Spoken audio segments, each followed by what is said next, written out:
livro atual e escrito há muito tempo atrás, em duas línguas, não as nossas, é a Bíblia. E ela se renova. Toda vez que eu leio a palavra, eu aprendo algo novo. Eu consigo enxergar algo novo. Então não caia na ilusão de achar que por você ter lido a carta de João toda, 1, 2, 3, 4, 5, você não precisa ler. Leia de novo. E aí depois que você lê a primeira carta de João, eu vou convidar você a ler o Evangelho de João. Porque quando você lê a primeira carta de João, e quando você começar a ler o Evangelho de João, você vai ver que João está recitando a primeira carta dele, baseada no Evangelho. Por exemplo, no capítulo 1, versículo 1, ele vai dizer isso. Lá no Evangelho de João. No princípio era o verbo, a palavra, lá no princípio. Agora na primeira carta, no capítulo 1, e no versículo 1, ele vai dizer assim, o que era desde o princípio, o que temos ouvido, o que temos visto com os nossos próprios olhos, o que contemplamos, e as nossas mãos apalparam com respeito ao verbo. Que verbo é esse? A palavra. De que palavra ele está dizendo? Lá do princípio. Uma coisa linda. Por que João está fazendo isso? Porque essa comunidade já tinha sido evangelizada. Eles já tinham ouvido, eles já tinham entendido que a vida estava em Jesus, o Verbo encarnado. Mas essa comunidade agora passa por um momento muito tenebroso. O gnosticismo, um grupo que se rebelara contra o ensino da palavra de Deus, não acreditando e pregando o contrário do que João havia feito, dizendo que não havia ressurreição e que a matéria era má. Essa comunidade fica balançada, essa comunidade fica meio que desesperada. E aí agora, João, discípulo amado, apóstolo, está reescrevendo, e você vai ver isso lá no versículo 4 do capítulo 1 da primeira carta de João. Ele vai dizer assim, olha, nós estamos entregando para vocês o que vocês já receberam. Agora, com uma pitada de que eles precisavam, uma pitada de amor que havia perdido o amor, uma pitada de relacionamento com a luz, porque ao perder o amor, eles estavam tratando uns aos outros com frieza, conforme Luci disse aqui usando o texto de Oséias também, com falta de verdade, com hipocrisia. E aí essa comunidade ela começa a ficar fragilizada, ela começa a perder o rumo. E aí João vem e escreve essa carta para eles.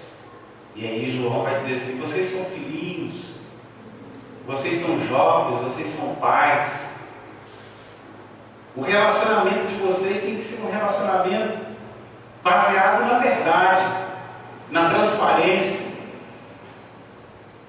O relacionamento de vocês não pode ser só com palavras, tem que ser com ações.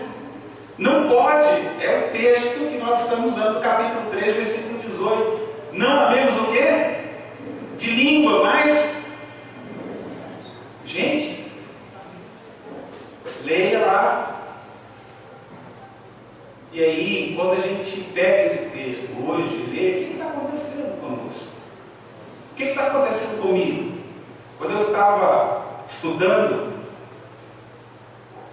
esse texto, eu tive que me olhar no espelho. Porque é muito fácil subir um púlpito, uma plataforma e dar um sermão. É muito fácil. Isso aí a gente tira de ler. Mas praticar isso, aí são outras coisas. Aí a conversa muda. E depois dos 18 a gente tem que cuidar um pouquinho mais da saúde. Eu resolvi, por causa também do trânsito lá em Vitória, deixar o carro no estacionamento do supermercado, num bairro conhecido como Jardim América, bem na rodovia 262, e correr até aonde eu trabalho, lá em Bento Ferreira, dá em torno de uns 10 quilômetros. Eu não comecei assim, deixando o carro correndo. Eu fui andando, parava, respirava muito, e aí continuava e parava, respirava muito. Só que agora eu estou conseguindo, já 5, 6 meses, eu estou conseguindo correr sem precisar parar. Mas nesse trajeto, eu sempre me deparo com alguns moradores de rua, deitados, dormindo. E eu confesso para vocês, eu nunca parei para poder bater um papo com eles. Por quê? Será que se Jesus estivesse ali correndo, fazendo seu exercício físico, pelo que a gente conhece da história de Jesus, o que vocês acham? Será que Jesus ele iria passar batido ou ele iria parar e bater um papo? Parar. Mas eu não sou Jesus. Espera aí. Mas eu sou discípulo. Eu aceitei o Senhor. E eu quis fazer isso. E agora, como discípulo, o que eu tenho que fazer? E sempre que eu passo ali, eu me vejo um devedor. Não é chegar ali, abrir a Bíblia e começar a explicar a Bíblia para aquelas pessoas. Pelo menos 2 que continuam lá. Porque um tempo atrás, junto com a comunidade lá de Taquari, os irmãos, nós começamos a fazer um trabalho que eles estão dando continuidade com muita firmeza, que é distribuir sopa à noite, toda a primeira sexta-feira do mês. E aí nós nos deparamos com vários. E a gente achou que a gente ia chegar lá e ia falar de Jesus, e eles queriam se abrir, levantar as mãos e orar conosco. E a gente nunca tinha feito isso. Quando a gente saiu das 4 paredes, com muita dificuldade, preparamos uma sopa, e ao chegarmos ali, nos deparamos com pessoas viciadas no crack, dormindo há muito tempo na rua, e todos ex. Uma mulher que abandonou a família porque se envolveu com o vício, estava fazendo o esposo sofrer, e ela disse assim: eu acabei com a vida do meu esposo, ele era pastor, acabei com a minha vida e agora estou aqui. E depois de algumas semanas aquela mulher veio a falecer. E quando nós chegamos, dividimos em 2 grupos, o primeiro para poder fazer a primeira abordagem, e aí o segundo para levar a sopa. E quando nós chegamos, tinha um camarada sentado, agachado, tocando violão, cantando uma canção, e a Esté achou que era o pessoal do nosso grupo, mas era um cracudo. E ele falou: muito tempo que eu não toco violão. Você lembra a canção que ele estava cantando? Quero que valorize, né? Cantando, tocando. Há muito tempo, porque sempre quando vem alguém aqui, eles não deixam tocar no violão deles. E aí o irmão que estava com a gente, o Éder, ele nem se deu tocar minhas calças. Você me presta seu violão? Começou a tocar. E ele começou a falar de Jesus para a gente, foi evangelizando a gente. E foi falando de Jesus, foi evangelizando. E aí quando ele terminou, o Pedro pegou a palavra e falou assim: vamos entregar a sopa para eles. A gente já ouviu tudo que a gente precisava ouvir. Orou, entregou a sopa e a gente ficou batendo papo com ele. Fomos embora. Porque a gente acha que quem está lá não sabe nada de Deus, não sabe nada de Jesus. Mas são pessoas que, porque perderam a visão da graça, agora estou usando uma linguagem bem cristã, mas perderam a visão do alto, a visão de Jesus, e receberam muita pancada na cabeça, muito tapa na orelha, muita falta de compreensão, de amor. Porque o que nós ouvimos aqui nesta manhã é que nós devemos ser tolerantes. Tolerantes não com o pecado, mas com o pecador, porque todos nós somos pecadores. muitos. Quando você vai bater um papo bem próximo, eles vão dizer assim: eu estou fora, porque a igreja me colocou para fora. Eu estou fora, porque a igreja foi intolerante comigo. Porque enquanto aparentemente você anda certinho, bonitinho, com uma roupa legal, com um perfume bacana, com uma canção, mas de repente você dá uma escorregada. Você fala uma palavra maldita, você tem uma postura errada. E aí, ao invés dessa igreja que um dia te evangelizou, cuidou de você, ser tolerante não com o seu erro, porque nós não devemos ser tolerantes com o erro. O erro precisa ser corrigido. A pessoa que errou precisa ser corrigida. Mas aonde? Ela precisa ser corrigida na casa, não fora da casa. E é isso que João vai fazer na sua carta. Ele vai chamar a atenção dessa igreja, dizendo assim: filhinhos, essas coisas você escreva para que não pereçam. Vocês estão na luz, quem anda na luz anda na claridade. A luz é Jesus, é o Verbo encarnado. Mas se todavia vocês pecarem, vocês estão fora, estão aniquilados. Não há mais chance, oportunidade para vocês. Não. O texto vai dizer: mas se todavia vocês pecarem, nós temos um advogado, nós temos um intercessor, nós temos um que pagou o preço por nós, Jesus Cristo, o Cordeiro de Deus que tira o pecado do mundo, que ele disse lá no Evangelho capítulo 1, versículo 29. Para perdoar, e não só perdoar, mas para justificar, trazer a santidade dele para a sua vida. Olha que coisa linda, igreja. Porque esse João havia errado muitas vezes depois que ele se tornou discípulo. Assim como Pedro, eu falei para a moçada hoje lá. Lembra do Pedrão? O Pedrão que disse assim: ó, Jesus, eu estou contigo por ter. Se alguém tentar te colocar, não esquenta a cabeça, não, deixa comigo, eu tenho o peito largo, eu resolvo a parada. E Jesus falou assim: você não sabe o que você está falando? Você comeu feijoada, está viajando nos dias de hoje, está o quê? Está viajando na maionese. Você não sabe, rapaz, que é na realidade. Não, Jesus, não. E aí, num episódio, quando os soldados chegam, Pedro lança da espada e pá, corta a orelha do soldado. Aí Jesus falou: Pedro, não vim para isso, Pedro. Você está fazendo tudo errado, menino. Foi lá, pegou a orelha do cara, colocou. Não é isso. Vamos orar. E aí, subiram para o monte para orar. Quando volta, Pedrão, juntamente com os outros, está o quê? Roncando. Nó, sono profundo. E Jesus falou: pô, vocês precisam. Cara, tem que velar um pouco. Tem que estar atento. E Jesus vai lá, volta, os caras estão dormindo. E Jesus vem e fala assim: olha, o espírito está pronto, mas a carne é fraca. Vigia. O Pedro não acreditou na palavra. E aí chegou o momento que ele errou. Ele caiu.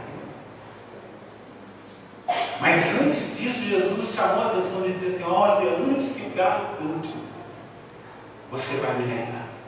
Não só uma, nem duas, nem três. Você vai me negar muito mais que isso. Mas a Bíblia fala de 3 vezes.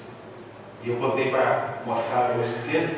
Imagina o Pedrão andando, depois que ele foi abordado por 3 vezes, dizendo: você é um deles. Você estava com ele. Não, você é um deles. E ele sempre dizendo assim: não, eu não sou. Eu nunca vi esse camarada. Eu nunca vi nem mais gordo, nem mais feio. Não tem nada a ver com ele, não. Você é um deles. A mulher, você está doida, mulher? 3 vezes. E o Pedrão veio andando. E eu fico imaginando o Pedrão andando. Quando ele dobra a esquina aqui, ele encontra o galo. Imagina esse episódio. Eu fico imaginando assim. E ao encontrar com o galo, imagina o que Pedro estava pensando. Galo não cante. Não canta não. Imagina o galo falando com Pedro: eu não te conheço não, mas alguém me mandou vir aqui só para fazer uma coisa, para cantar. E aí o Pedrão responde: não só hoje, canta não. Porque ele tinha sido alertado que ele negaria. E o galo cantou. Quantas vezes? 3 vezes. E o que acontece com Pedro? Chora. Nem assim quando a gente acha que a gente está bem espiritualmente, está forte, está bacana e tal, e acontece porque o nível é diferente, eu estou cheio do Espírito, estou cheio do poder, esse negócio todo, e a gente perde a vigilância. O Espírito está pronto, mas a carne é. Paulo vai dizer assim que a nossa carne, ele diz que a nossa carne é má. E aí, Pedro ele sai, ele se afasta da comunidade, e vai voltar a fazer o que ele fazia antes, que era pescar, e numa grande pesca ele tem um encontro com Jesus. E aí ele fica com vergonha, porque ele se sentiu sujo, imundo, e de fato é assim que nós precisamos nos sentirmos diante do verbo, da palavra. E aí Jesus vai dialogar com Pedro.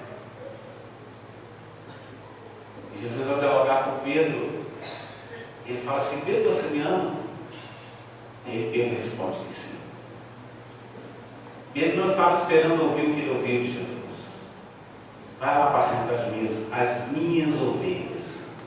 Não são suas não, são minhas. Às vezes a gente ouve pessoas dizendo assim: a minha igreja. Não tem igreja não, gente. Eu não tenho igreja, você não tem igreja. É a igreja de Jesus. Ele é a cabeça da igreja. Precisamos nos corrigir todos os dias, porque em nome desse autoritarismo as pessoas têm matado a igreja de Deus todos os dias. Donos de gente cabrestando as pessoas, controlando a vida das pessoas e não cuidando da sua própria vida. Dizendo e ditando regras para as pessoas e não vigiando a si mesmo, querendo tirar o cisco do olho de um quando tem uma trave. Quantas vezes eu me vi assim, tentando trazer lições de vida para as pessoas e deixando de olhar para a minha vida? E Pedro vai ouvir mais uma vez: você me ama? E ele vai responder: eu te amo. E aí mais uma vez ele vai ouvir: vai apacentar as minhas ovelhas. A terceira e última vez: você me ama? O que Pedro responde? Senhor, tu sabes. O Senhor sabe, mas ele não disse com alegria, ele disse com amargo na garganta. Não sabendo que ele ouviu de novo. O que ele ouve? Eu te chamei para você ser pescador. Não de peixe, porque de peixe você entende até mais do que eu. Mas eu te chamei para ser pescador de homens, porque você não sabe lidar com gente, mas eu vou ensinar para você. Você é duro, você acha que tem que ser na ponta do ferro, mas eu vou ensinar para você como tem que ser. Vai lá cuidar de gente. O que diz o texto do capítulo 3, versículo 18 da primeira carta? Não amemos de palavra, mas o quê? O que significa isso? Vai se relacionar com gente. Não tem uma maneira de nós expressarmos Jesus se nós não nos relacionarmos com as pessoas. Não tem uma forma de nós expressarmos o amor de Deus quando nós não nos relacionamos com pessoas. E o que nós hoje mais queremos é não relacionamento com gente. Queremos relacionamento com gente quando temos afinidade com essa gente, quando falamos a mesma língua, quando gostamos da mesma música, quando gostamos do mesmo time, quando fazemos as coisas em comum. Mas lidar com gente que pensa diferente, lidar com gente que canta uma música diferente, que usa um cabelo diferente. Isso aconteceu comigo quando eu estava viajando. A minha esposa, longe de passar por cima da minha pessoa, a gente sempre trabalhou em comum acordo. E quando o Gabriel disse assim: poxa, eu quero fazer um corte diferente e tal, e aí eu relutei, aí ao chegar de viagem, eu topei o Gabriel com um corte diferente. agora. Nunca mais ninguém vai me chamar para pregar. Vocês vão olhar para o meu filho e vão falar isso. Que liderança é essa? O missionário deixa. Nós ouvimos isso, gente. Olha só, nós ouvimos isso. Vamos num lugar que a pessoa depois fala bem assim, ó. Até alguns domingos atrás, esse menino não cantaria aqui.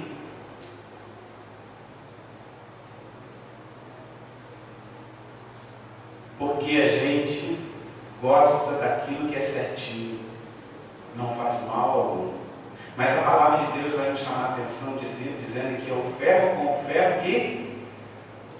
Ferro com o ferro que... O Luci conhece mais do que eu.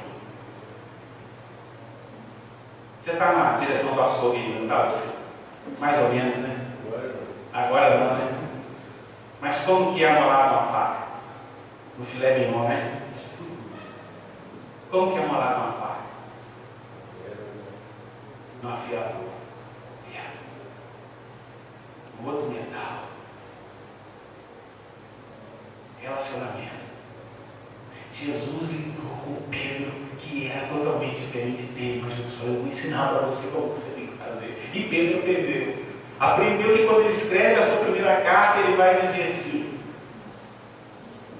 a igreja é de Deus. Ele comprou com o precioso sangue de Cristo. João entendeu isso quando ele escreve o Apocalipse. E ele vai dizer da esperança que está no Verbo encarnado em Jesus. E aí eu queria encerrar chamando a nossa atenção. Talvez você esteja pensando assim, mas ele dizer, o que isso tem a ver com o evangelismo? Tudo. Tudo. Porque às vezes a gente quer evangelizar uma pessoa que a gente julga ser descrente, mas nós estamos precisando passar pela escola e sermos reevangelizados ou rediscipulados, que é bem melhor. Porque se tem uma coisa que a igreja brasileira está errando, e principalmente as igrejas clássicas, é de achar que detém conhecimento da verdade da palavra de Deus. E em nome desse conhecimento, tem matado a igreja. Porque a igreja não está debaixo do meu controle, nem debaixo do seu controle. Porque quando nós entendemos isso, e nos relacionamos com as pessoas de forma respeitosa, como Jesus se relacionou, nós não vamos precisar fazer os reuniões de domingo à noite de evangelismo. Não vamos precisar. Não vamos precisar fazermos campanha evangelística. Não vamos. Sabe como é que vai ser isso?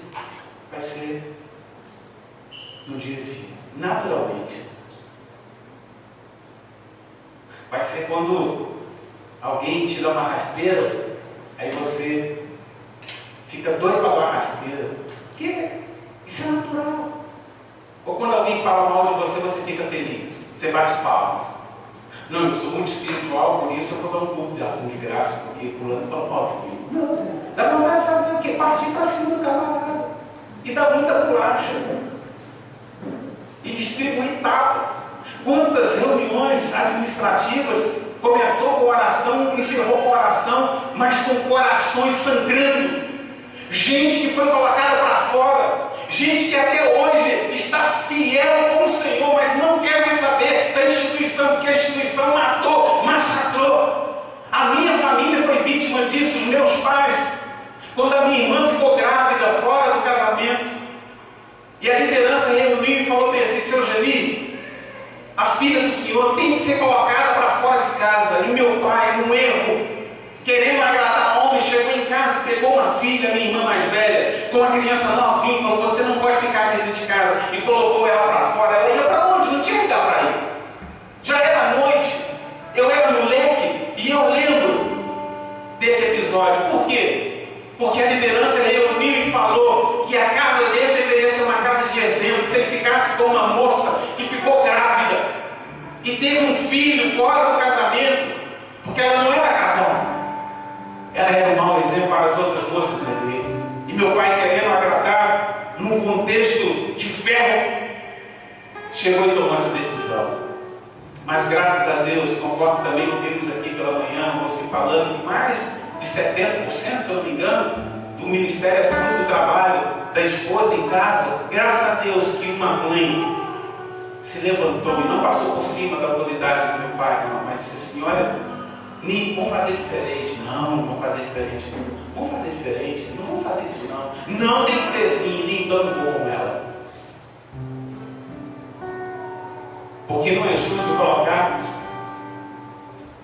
uma mulher já sofrida por causa do seu erro, como uma criança inocente que não tem nada a ver para fora de casa. Uma hora dessa não tem lugar para ele. Então eu vou. Que palavras abençoadas. Quebrou meu velho. Partiu o seu gemido de alto a baixo. Essa minha irmã, ela sofreu muito também por desobediência. Mas isso que ela ouviu, em nome de uma religião, usando o nome de Deus, ela guarda até hoje. Ela está com mais de 60 anos. Ela já é bisavó. A minha irmã mais velha é diferente do Evangelho. Não é. Ela não é diferente do Evangelho. A minha irmã mais velha traz até hoje no seu coração uma dor, uma mágoa disso que aconteceu com ela. Não justifica, mas essa mulher é uma mulher sofredora até hoje. Mas eu louvo muito a Deus, porque como Deus trabalha no coração das pessoas que se deixam trabalhar. Hoje essa minha irmã, ela nunca conseguiu casar.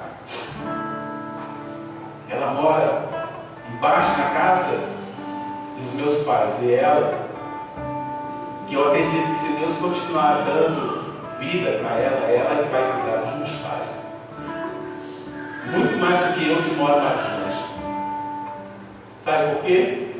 Porque eu acredito que ainda que ela tenha sido ferida pela instituição, mas o Senhor foi e tem trabalhado no coração dela.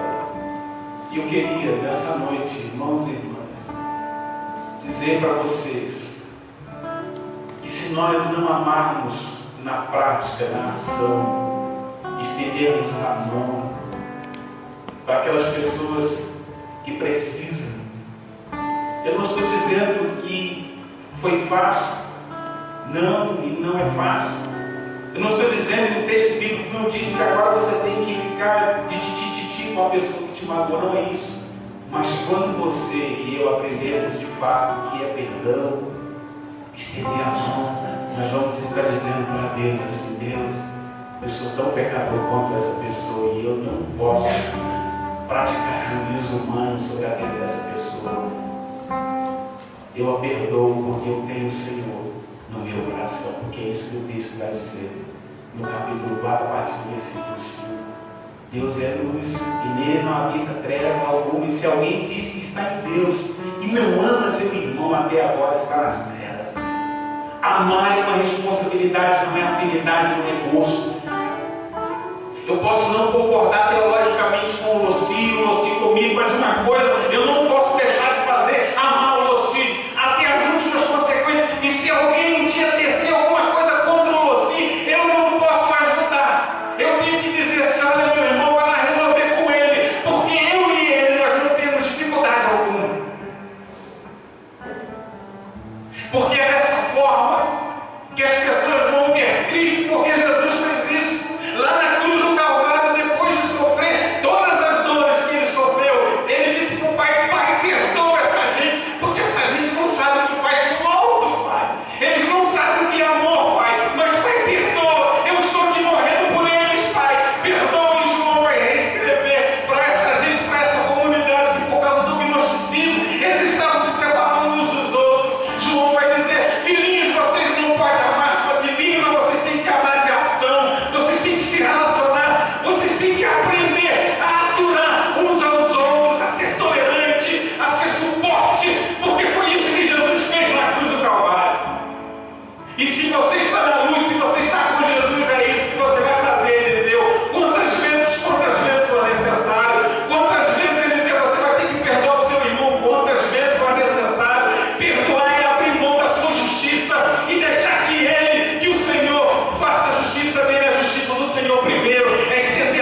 diário.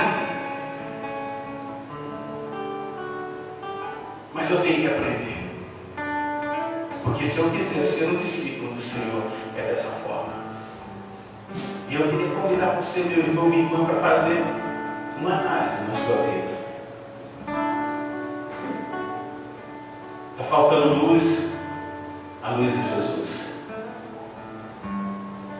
E eu queria convidar você também que está aqui. Você que não faz parte de uma comunidade, não sei porquê, você tem os seus motivos, as suas razões, porque talvez você esteja olhando para o Congresso e vendo os políticos que se dizem cristãos envolvidos na corrupção. Mas quem diz que eu preciso me envolver na corrupção? O exemplo para mim é Jesus. Ele não se envolveu na corrupção. Ele não foi um político. Ele não foi um religioso. Ele foi e é o caminho, a verdade e a vida. E ninguém vai chegar até o Pai, até mesmo se não for por Ele. Então eu queria te convidar para você olhar para Jesus nessa noite. Eu não vou convidar você para vir aqui e fazer oração comigo do pecador. Isso nunca trouxe salvação para ninguém. Não vou convidar você para levantar a sua mão. Não vou convidar você para ficar em pé. Poderia fazer isso, não há pecado, não há erro algum, mas eu não vou fazer nada disso. Eu vou convidar para que você, no seu lugar, se você quiser ser um discípulo de Jesus, eu vou convidar para que você possa dizer para Ele mesmo: Senhor, eu preciso ser do Senhor. Ainda que você esteja aí, talvez pensando em uma outra voz, dizendo assim: não, deixa esse negócio de lado, isso é besteira, cara, você vai perder muita coisa. Não, mas eu quero que você diga: eu quero ser um discípulo do Senhor. Eu quero andar nas tuas pegadas. Eu quero aprender contigo. Eu não quero aprender só com Eliseu ou você. Eu posso até começar a andar através do que eu tenho ouvido aqui com eles. Mas eu quero me tornar um discípulo maduro. Eu quero andar com os meus próprios pés. Eu quero viver intensamente contigo. Mas eu tenho muitos pecados. Eu tenho vergonha, estou com medo. Não sei como resolver. Mas uma coisa eu quero. Porque eu preciso. Porque até hoje eu estou andando nas trevas. Faça isso. É o primeiro passo. O segundo é você conversar com alguém. Converse com alguém. Fala assim: poxa, eu quero aprender da Bíblia. Eu quero aprender de Deus. Eu não sei como fazer. O Milton está aqui. O Milton é gente nossa. Irmão, vá. Conversa com o Milton. Ele tem uma opção de Bíblia. Eu tenho certeza que ele vai arrumar a Bíblia para você. Conversa com uma jovem. Se você é moça, conversa, eu quero aprender. Porque muitas das vezes nós estamos preocupados em alguém levantar a mão. Mas levantar a mão nunca levou ninguém para o céu. Mas quando eu aprendo da palavra e obedeço, nós vamos continuar falando amanhã para a nossa moçada. É isso que me faz um cidadão do reino dos céus. Amém? Nós vamos cantar uma canção, encerrando esse momento. E é o momento que você tem, meu irmão e irmã, de fazer como a palavra nos ensina. Reconheça que você também é um pecador e precisa desse perdão.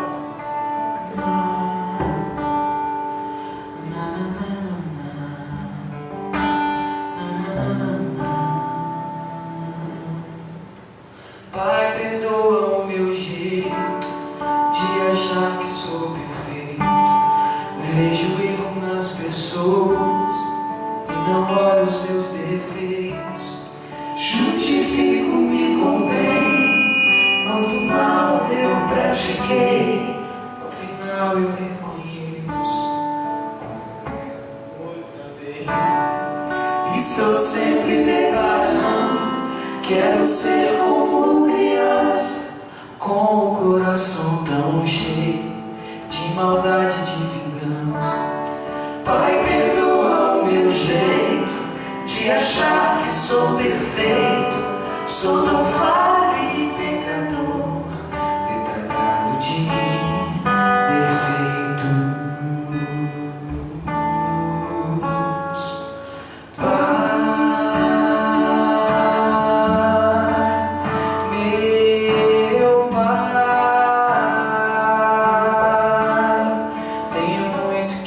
melhorar. Pai, meu Pai, me ajude a melhorar. Pai, meu Pai, tenho muito que mudar. Pai, meu Pai, me ajude a melhorar.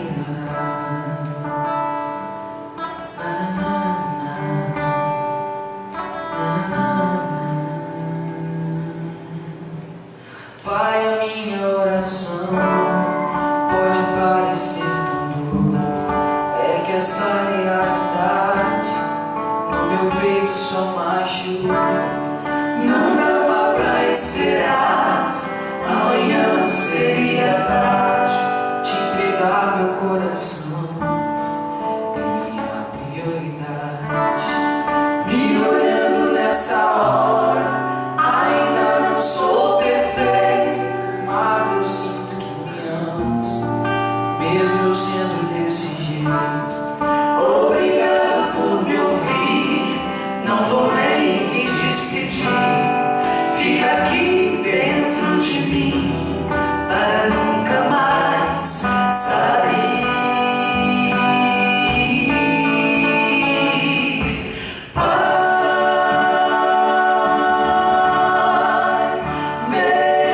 meu Pai, tenho muito que mudar. Pai, meu Pai, me ajude a melhorar. Pai, meu Pai, tenho muito que mudar. Pai, meu Pai, me ajude a melhorar.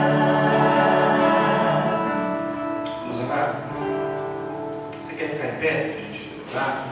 Só para fazer um exercício, para concentrar o tempo.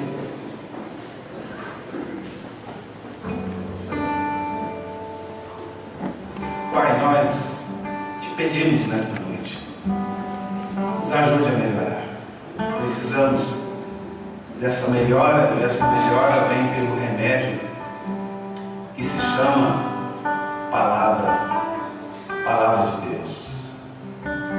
Não uma palavra que eu queira, não uma palavra que seja doce, porque tem que ser do meu jeito, mas uma palavra que traga arrependimento, que traga perdão, que traga reconciliação, que traga mudança. Uma palavra que, conforme Paulo escreveu a Timóteo, ela é útil para corrigir, para educar, para ensinar, para fazer com que homens e mulheres tenham uma postura diferente. Para que homens e mulheres não façam força para pregar, para falar, para testemunhar, mas isso vai ser algo natural.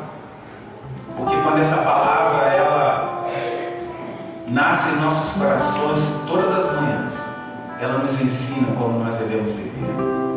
Ela fala que nós precisamos de exercitarmos o perdão, o amor, a reconciliação. Precisamos de ajudar aqueles que estão fracos a se fortalecerem no Senhor. Precisamos discipular, que é cuidar de pessoas, que é ensinar pessoas acerca do Senhor, para que possam crescer, amadurecer e dar frutos, conforme João vai escrever lá no capítulo 15 do seu Evangelho. Ah, Deus, nós precisamos. Perdoa-nos porque nós estamos tão agarrados a práticas litúrgicas, nós estamos tão agarrados a um cristianismo clássico.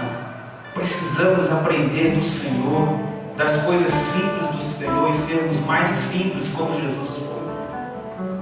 Mas não deixou mostrar o caminho, a luz, a verdade. Quantas pessoas estão ao nosso lado que muitas das vezes ouvem de nossa boca que nós precisamos fechar as nossas mãos porque nós vamos ajudar alguém que não merece, mas não é isso que o Senhor Jesus fez. O Senhor Jesus estendeu a mão para homens e mulheres pecadores que não mereciam, mas precisavam dessa mão de graça. Jesus foi contra assim, a injustiça, a falta de perdão, a falta de amor. Jesus corrigia não o povo, mas o povo ele ensinava, mas ele corrigia os religiosos, porque a religião mata, oprime, persegue, se preocupa com rituais e tradições. Mas o Evangelho de Jesus é libertador, ele tira as algemas, ele nos tira da morte para a vida, ele nos tira das trevas para a luz, ele nos tira da lama para a rocha, e essa rocha, Jesus, nos ensina a vivermos dessa forma. Deus, o Senhor conhece os nossos corações, nos perdoa, porque muitas das vezes nós queremos falar muitas palavras, mas precisamos viver mais esta palavra. Renova nos nossos corações o amor, a prática das boas obras. Renova em nossos corações o interesse, não por coisas, mas por gente, por pessoas. Renova o nosso coração. Todos nós precisamos disso. Mas nessa noite, quem sabe tem alguém aqui que ainda não entendeu que Jesus, Ele quer ser o seu Salvador, o seu Senhor, que Ele morreu para perdoar pecados. Que possam entender nesta noite e se lançar aos braços desse Jesus maravilhoso. Que possam desejar tê-lo como Senhor de suas vidas, como Salvador, e aprender dele. Muito obrigado porque a tua palavra é viva.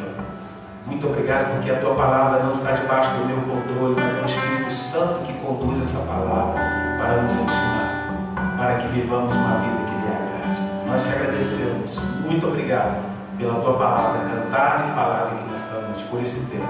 Que continuemos assim, vivendo a vida cristã prática. Em nome e por amor de Jesus que te oramos. Amém. Pode sentar.